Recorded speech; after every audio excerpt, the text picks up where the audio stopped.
The phone glowed in the dark, its light cutting through the stillness of the room like a lifeline. Every night for 6 months, Ellie Harper typed the same number, her fingers trembling with a mix of hope and dread. And every night, without fail, she got a reply. It wasn't possible. It couldn't be.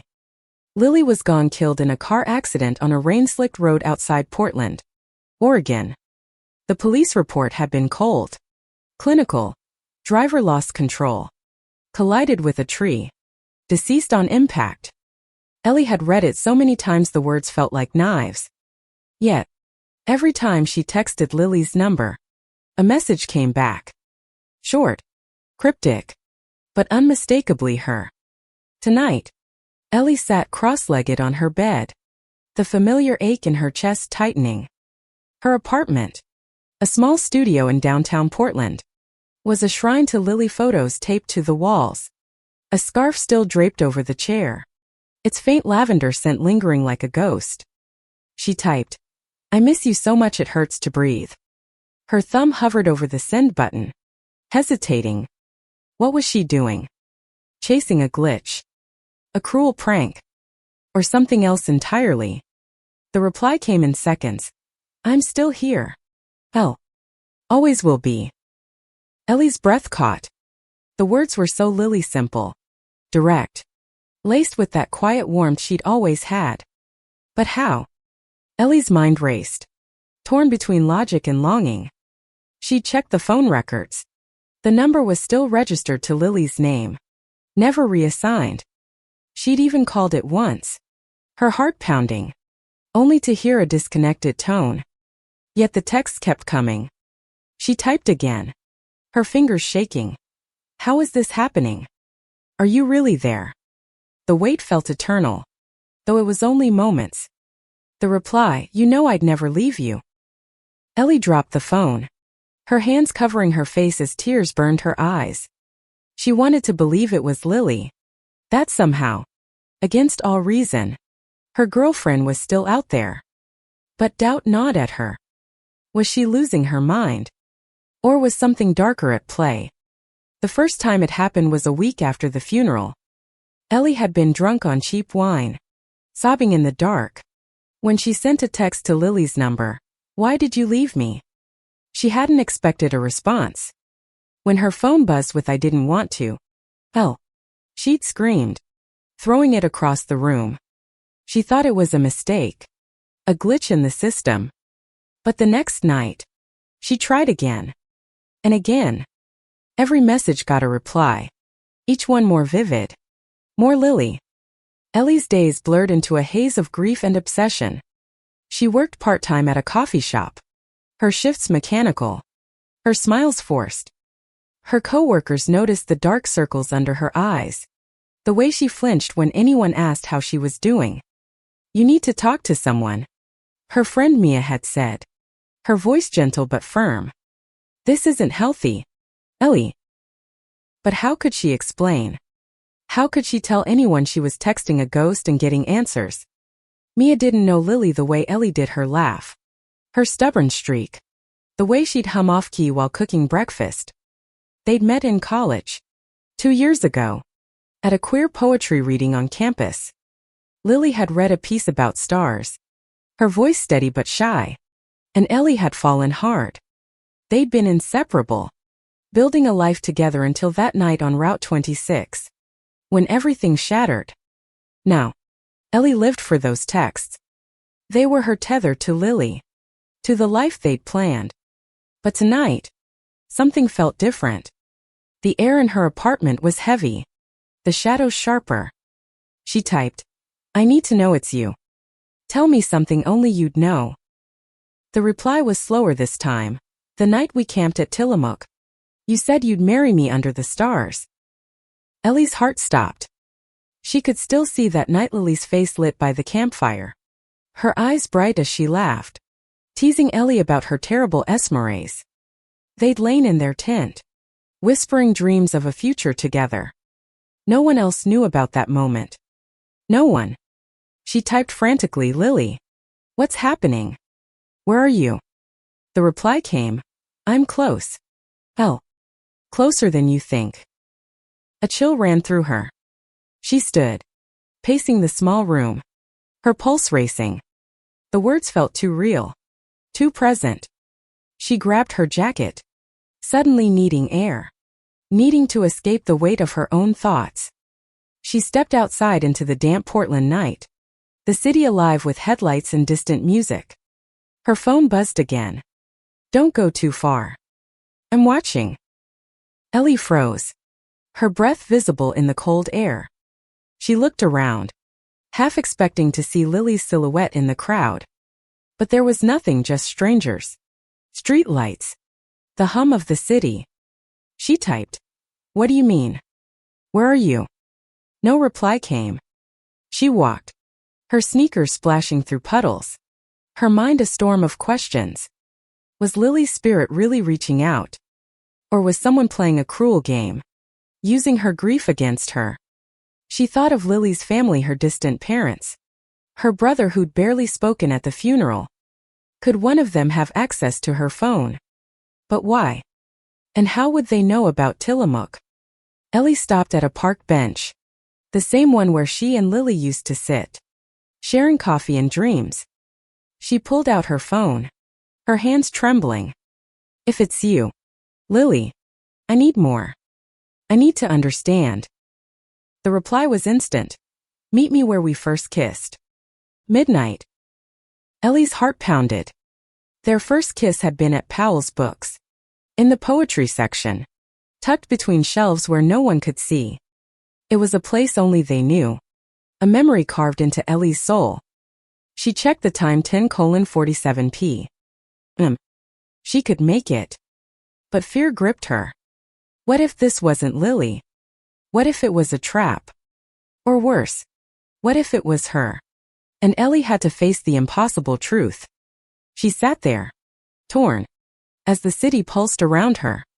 Ellie's breath hung in the chilly air as she stood outside Powell's Books, the neon sign casting a warm glow over the sidewalk. The streets of Portland were quieter now, the late-night crowd thinning. But her heart raced like it was noon in Times Square. She clutched her phone, rereading the text. Meet me where we first kissed. Midnight. It was 11:58 p.m. The bookstore's windows reflected her pale face, her hazel eyes wide with a mix of hope and terror. She hadn't been back here since Lily's death. Too many memories, too much pain. But the promise of answers, of Lily, pulled her like a magnet. She pushed through the heavy glass doors, the familiar scent of paper and coffee hitting her like a wave. The poetry section was in the back, a maze of shelves where she and Lily had stolen their first kiss 2 years ago. Ellie's sneakers squeaked on the polished floor as she moved, her pulse pounding in her ears. The store was nearly empty, save for a lone employee stacking books and a couple browsing nearby. She reached the poetry aisle, her breath shallow. Lily, she whispered, her voice barely audible. The shelves loomed around her, silent witnesses to her grief. She checked her phone again. No new messages. The clock ticked to midnight. Nothing. Just the hum of fluorescent lights and the distant clatter of the employee's cart. Ellie's knees buckled, and she sank to the floor, leaning against a shelf. Was this a cruel joke? Her own mind betraying her. She typed, "I'm here. Where are you?" Her thumb hit send, and she stared at the screen, willing it to light up. A minute passed. Then 2. Her phone buzzed. Look up. Ellie's head snapped up, her eyes scanning the aisle. No one was there. But something caught her attention, a book, slightly out of place, its spine jutting out like it had been deliberately pulled. She stood, her hands trembling, and reached for it. It was a worn copy of Milk and Honey by Rupi Kaur, the same book Lily had been reading the night they met. Tucked inside was a folded piece of paper. Her fingers shook as she unfolded it. In Lily's unmistakable handwriting slanted, a little messy, was a single line. I never left you. L. Ellie's vision blurred with tears.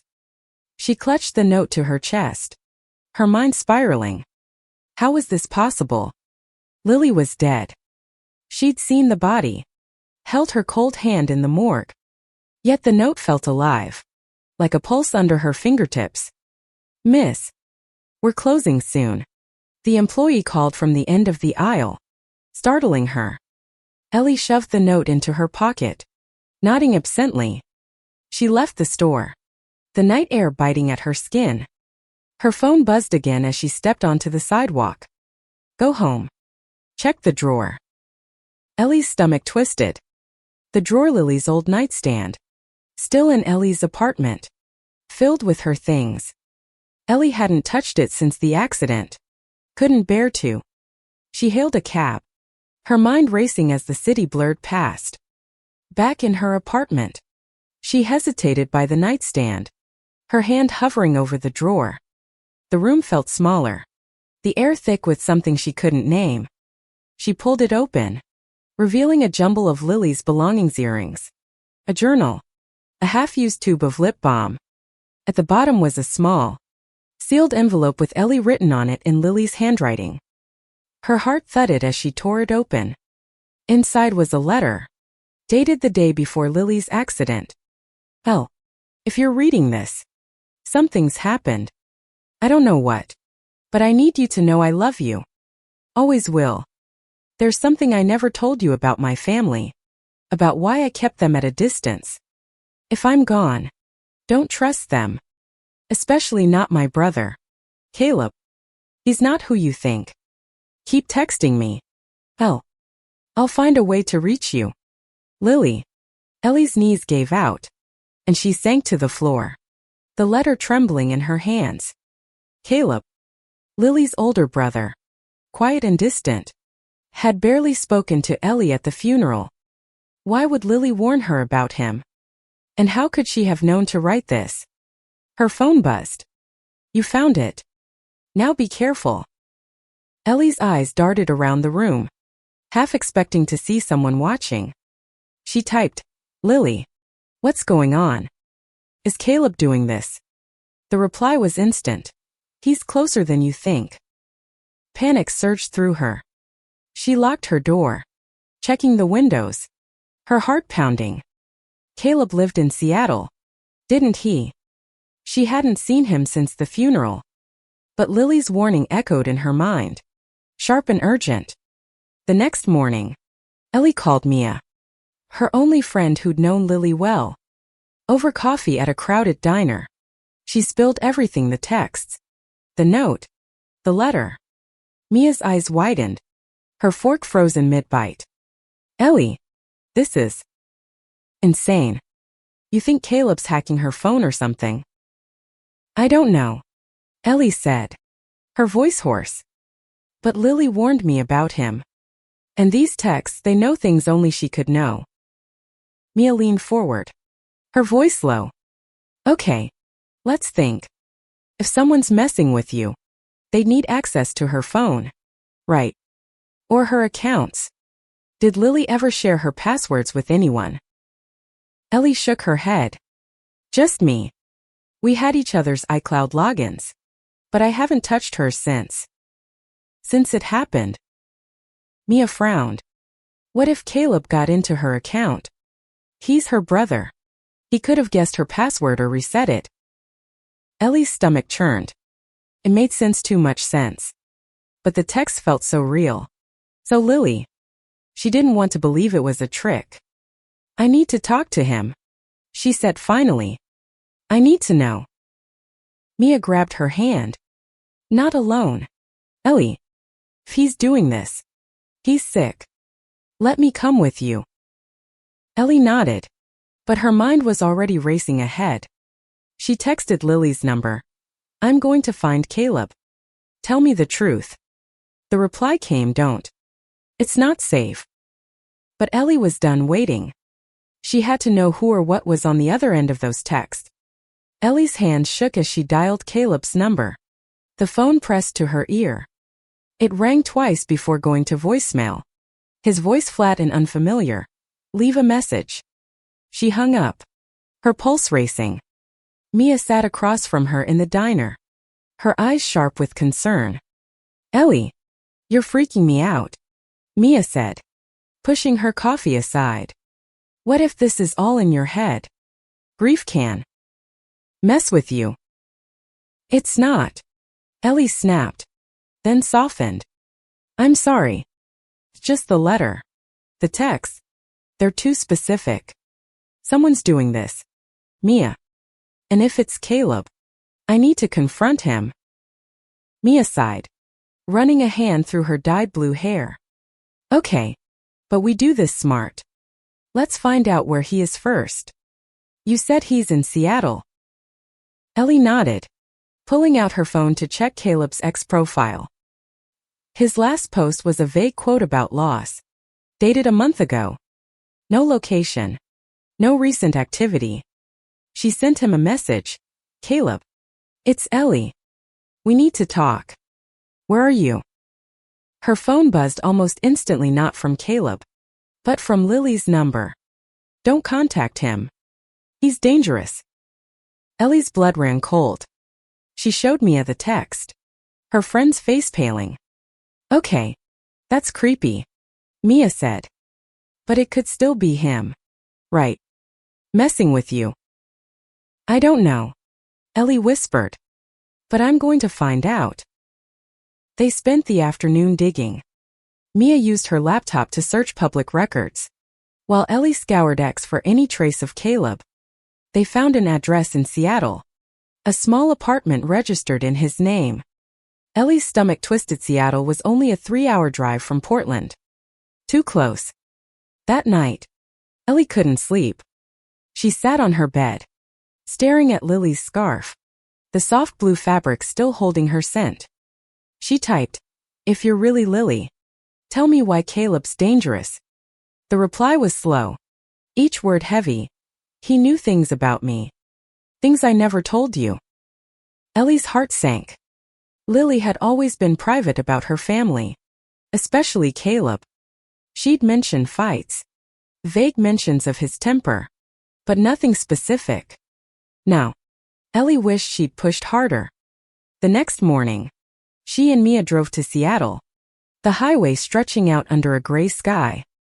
Mia kept the radio low, sensing Ellie's tension. What's the plan if he's there? She asked. I just need answers, Ellie said, her voice tight. If he's behind this, I'll know. They reached Caleb's apartment by noon, a nondescript building in a quiet neighborhood. Ellie's stomach churned as they climbed the stairs to his unit. She knocked, her fist trembling. No answer. She knocked again, louder. The door creaked open, but it wasn't Caleb. A woman, mid-30s, with tired eyes and a messy bun, stood there. Can I help you? She asked, wary. Is Caleb here?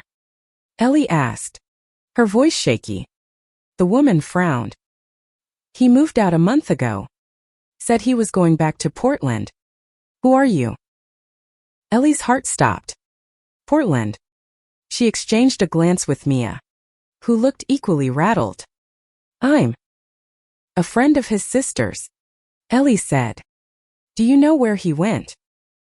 The woman shook her head. He didn't say. Seemed in a hurry, though. Left a bunch of stuff behind. She gestured to a box by the door. You want it? I was gonna donate it. Ellie nodded, her mind racing. They took the box to the car. Its contents a jumble of clothes, book, and papers. Buried inside was a photo Lily and Caleb as kids, smiling at a beach. On the back, in Lily's handwriting, don't let him ruin us. Ellie's hand shook as she showed Mia. What the hell does this mean? Mia whispered. I don't know, Ellie said, her voice breaking.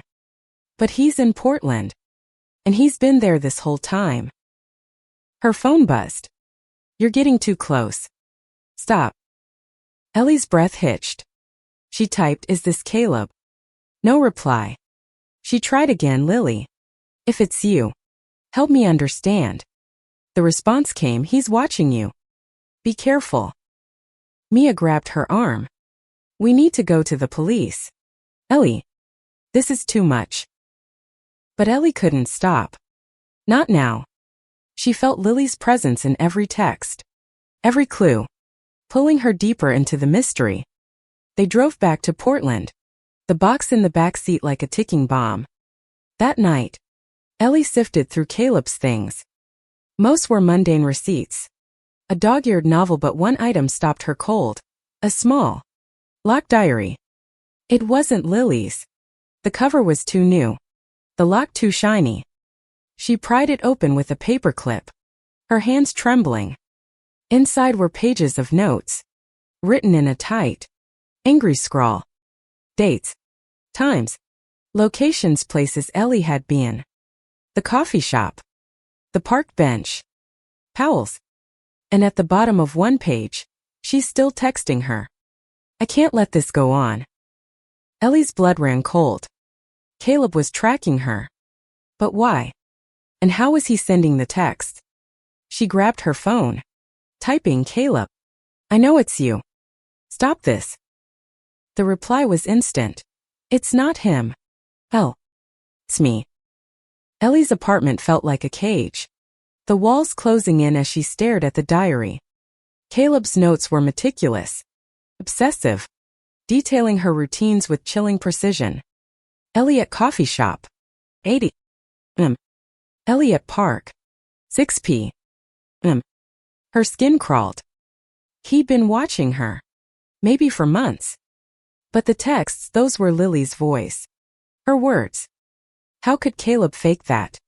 She texted again, if you're Lily, prove it. Tell me something Caleb wouldn't know. Her heart pounded as she waited. The reply came. The ring I gave you's hidden in my old boots. Ellie's breath caught.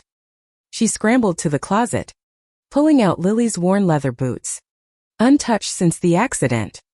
She reached inside, her fingers brushing something small and cold, a simple silver ring, engraved with forever. Elle. Ellie had forgotten about it. Lily had given it to her one rainy afternoon. A quiet promise they'd never shared with anyone. Not even Caleb. Tears streamed down her face as she slid the ring onto her finger. Lily. She whispered, her voice breaking. How is this happening? Her phone buzzed. I'm trying to protect you. He's angry. Elle. He always was. Ellie's mind raced. Caleb's anger, Lily had hinted at it before, but never explained. Ellie remembered tense phone calls. Lily's voice low and strained when she spoke to him. Once, after a fight, Lily had said, he thinks he owns me. Ellie hadn't pressed, assuming it was just sibling drama. Now, she wasn't so sure. She called Mia. Her voice urgent. Caleb's been stalking me. I found a diary's been tracking everywhere I go. Mia's voice crackled with panic. Ellie, you need to get out of there. Come to my place. Now. But Ellie couldn't leave. Not yet. She needed answers. I'm going to confront him, she said. I have to. Ellie. No. Mia shouted. If he's dangerous, you can't just. I'm not alone. Ellie lied, cutting her off. I'll be careful. She hung up before Mia could argue, her resolve hardening. She texted Lily's number. Where is he? Tell me where to find him. The reply was slow. He's closer than you think. Check the alley. Ellie's heart thudded. The alley behind her building was dark, narrow, a place she avoided at night. But if Caleb was there, she needed to face him. She grabbed a kitchen knife, slipping it into her jacket pocket, and headed out. The alley was a sliver of shadow, reeking of damp concrete and garbage.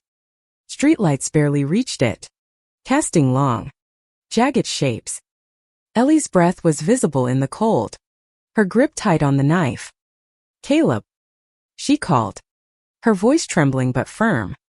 A figure stepped from the shadows, tall and broad-shouldered. Caleb.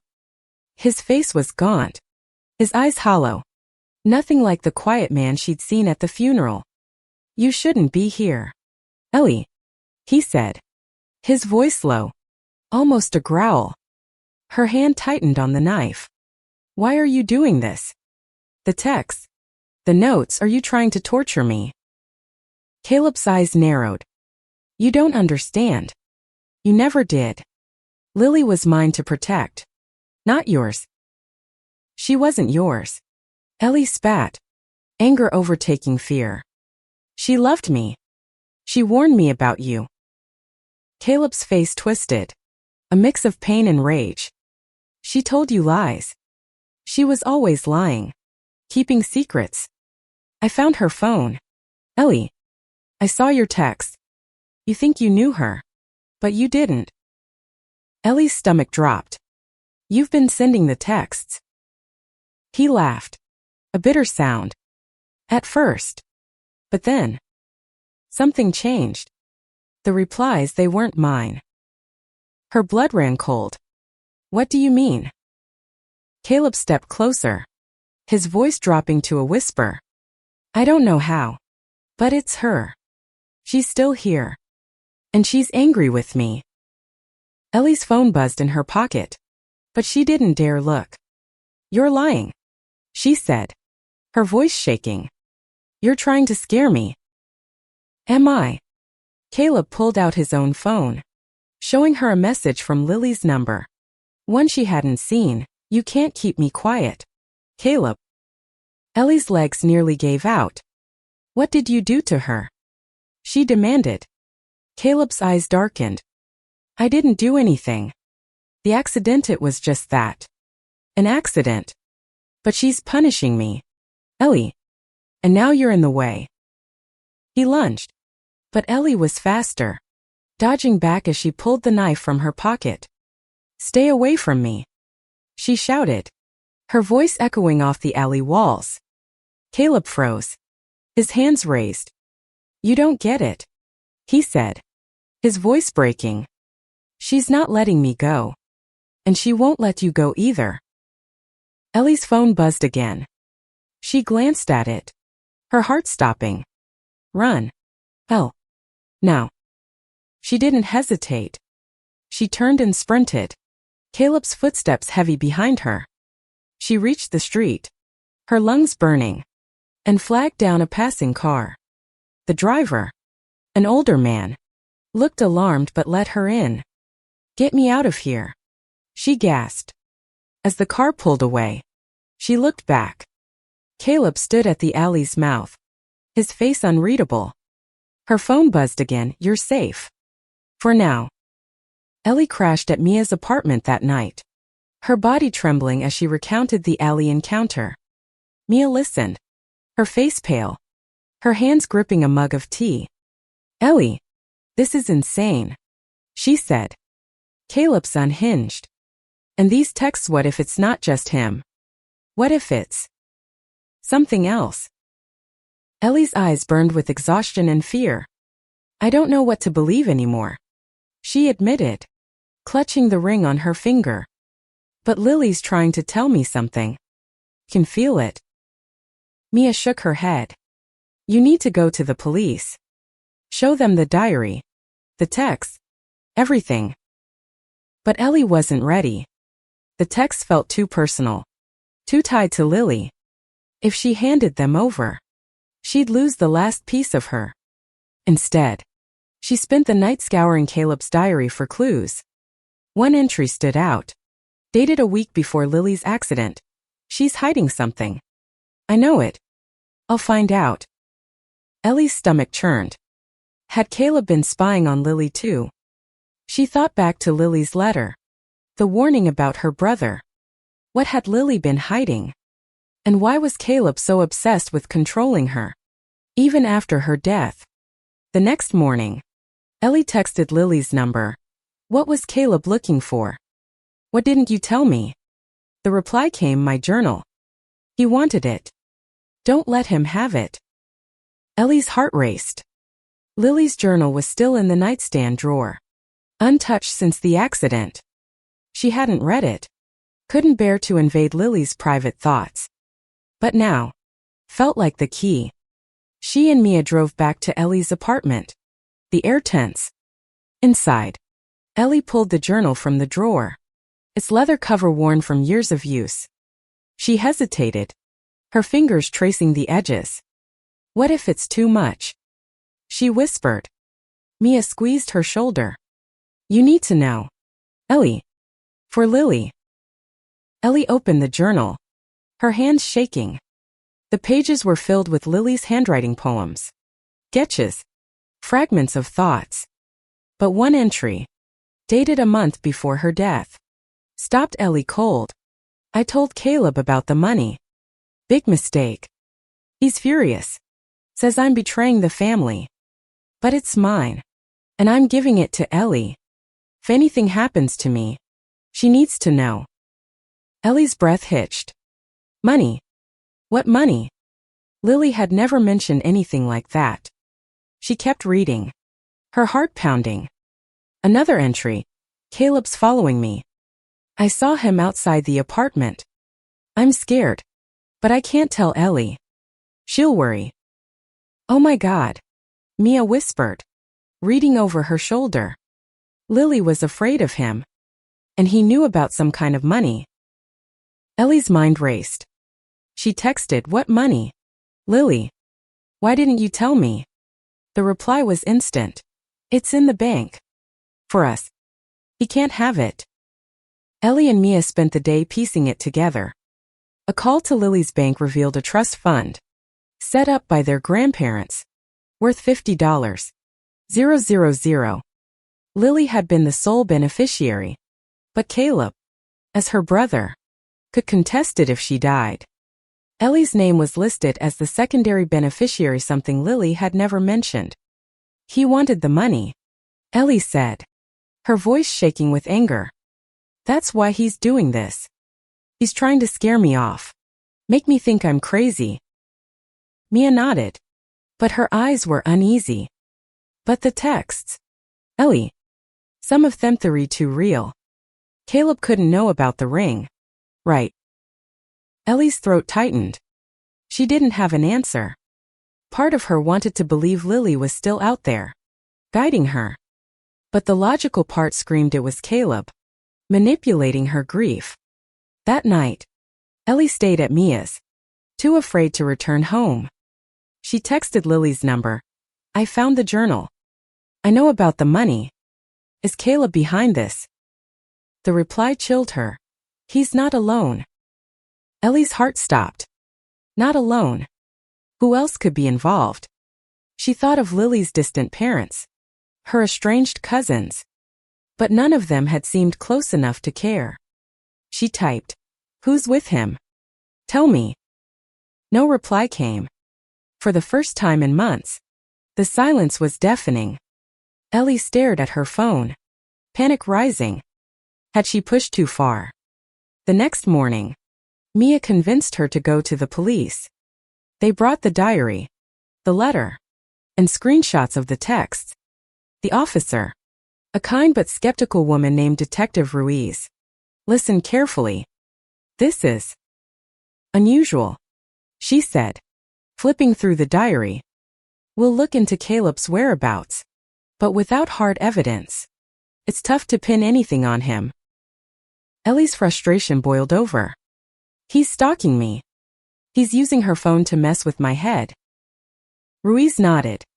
We'll check phone records. See if we can trace the texts. But Ellie, grief can do strange things.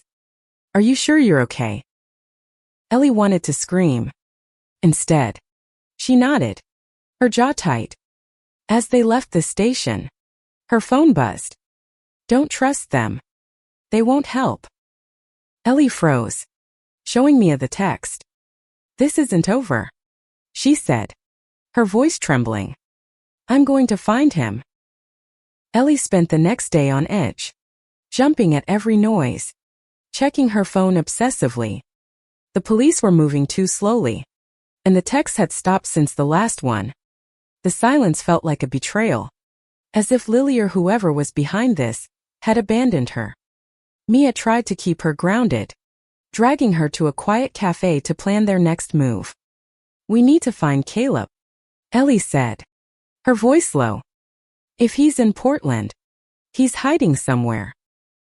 Mia nodded, scrolling through her phone. I've been checking X again. Someone mentioned seeing a guy matching Caleb's description at a bar downtown, some dive called the Rusty Anchor. It's a long shot, but it's something, Ellie said, grabbing her jacket. Let's go. The Rusty Anchor was a dimly lit hole in the wall, reeking of stale beer and cigarette smoke. Ellie and Mia scanned the crowd, their nerves on edge. A few regulars glanced their way, but no sign of Caleb. Ellie's phone buzzed in her pocket, and her heart leapt. He's here. Be careful. Ellie's eyes darted around the bar, her pulse racing. He's here, she whispered to Mia, showing her the text. Mia's face paled, but she nodded, sticking close.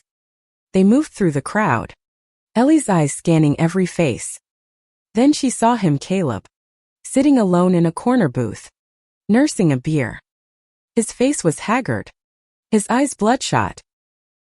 He looked like he hadn't slept in days. Ellie approached, her hands clenched. Caleb, she said, her voice steady despite the fear clawing at her.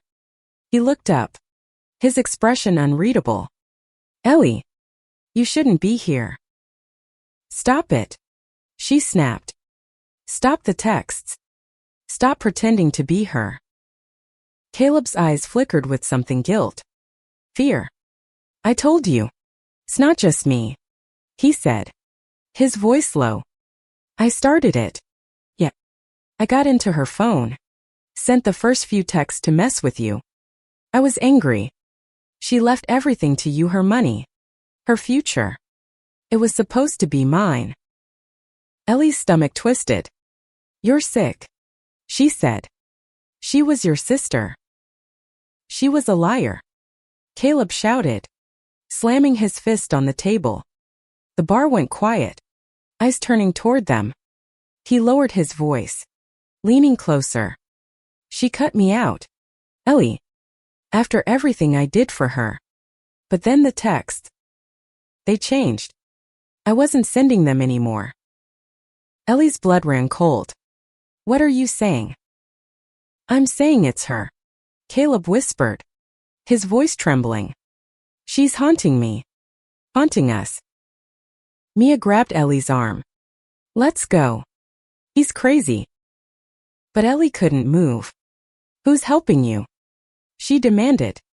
The text said you're not alone. Caleb's face paled. I don't know. I swear.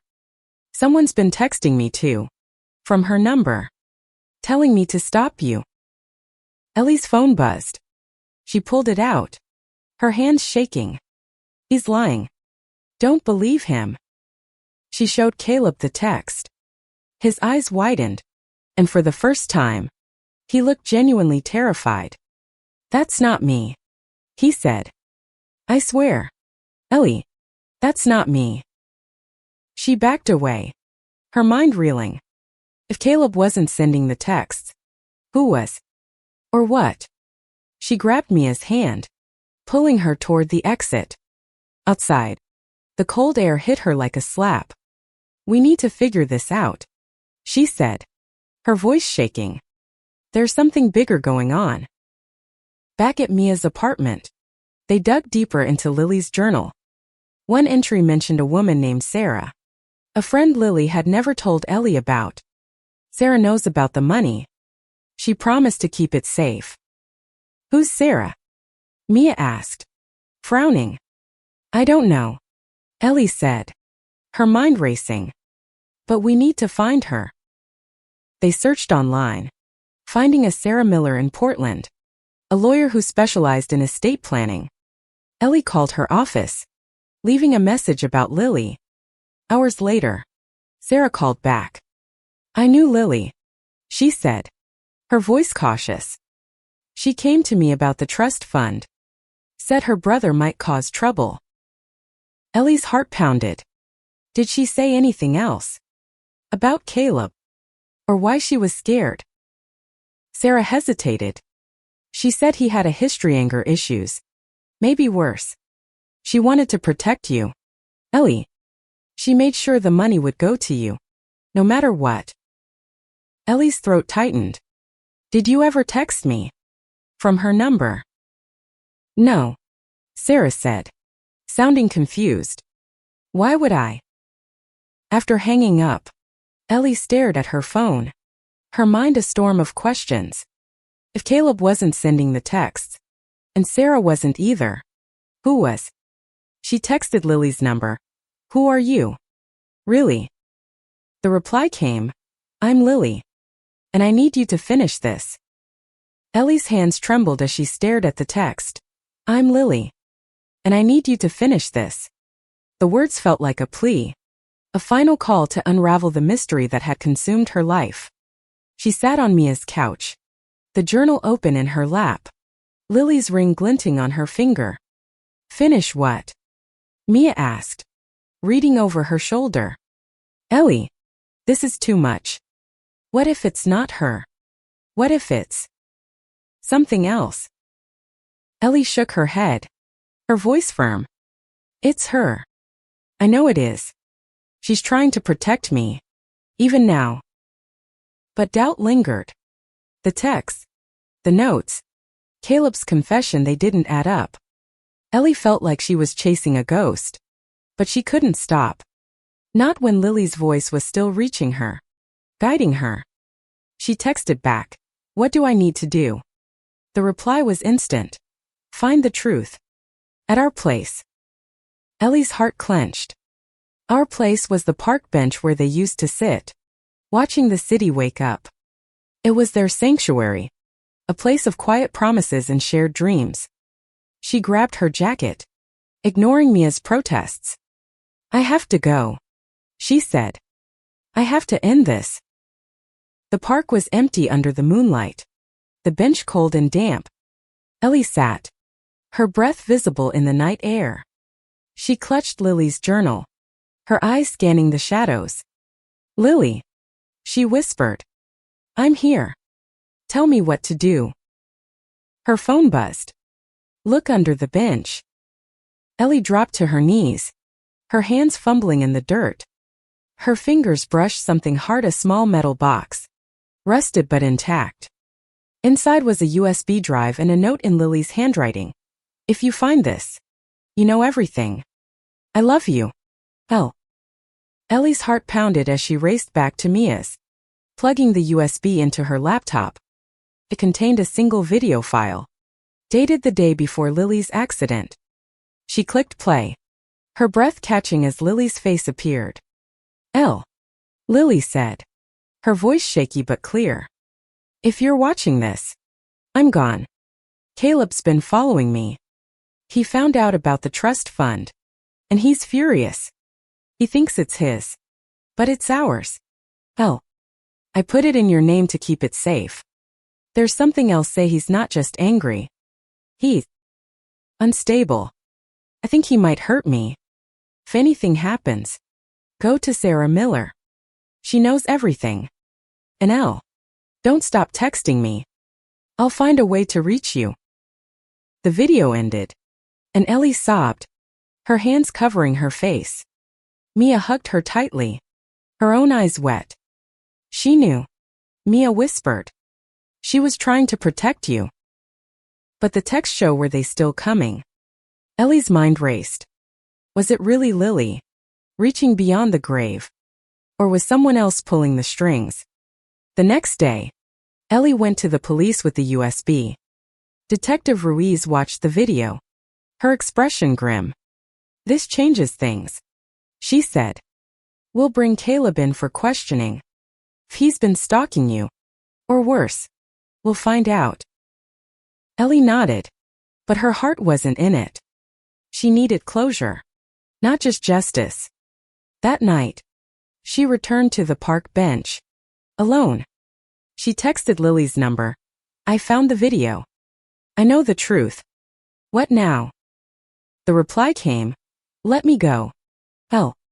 Live for us. Ellie's tears fell freely. She understood now.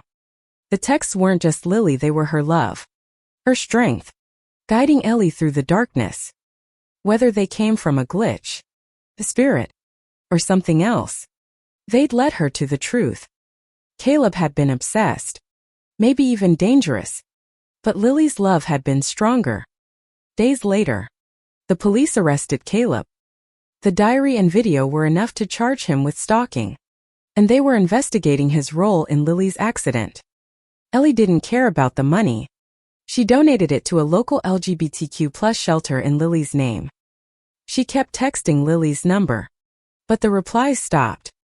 The silence was painful, but it felt right, like Lily was finally at peace. Ellie wore the ring every day, a reminder of the love that had carried her through. One night, months later, Ellie sat on the park bench, the city quiet around her. She typed one last message: "I love you, Lily. Always will." Her phone buzzed. Just once. "I know. L. Live." Ellie smiled through her tears, her heart full. She didn't need the texts anymore. Lily was with her, in every step, every breath, every moment she chose to live.